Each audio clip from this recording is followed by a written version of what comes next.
నీతి ఆయోగ్లో పాలక మండలి governing council అనేది ఒకటి ఉంటుంది. ఈ గవర్నింగ్ కౌన్సిల్ అనేది జాతీయాభివృద్ధి మండలిని పోలి ఉంటుంది.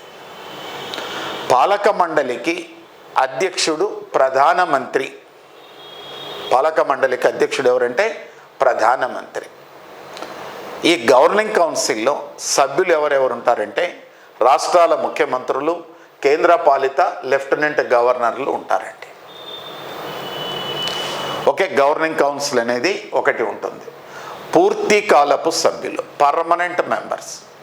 Prime minister appointed 5 members as a permanent members to the Niti Aayog.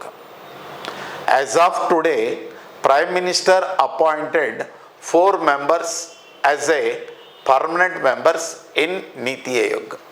ప్రధానమంత్రి వివిధ రంగాలలో నైపుణ్యాలు కలిగిన 5 మందిని నీతి ఆయోగ్ నందు పూర్తి కాలపు సభ్యులుగా నియమిస్తాడు.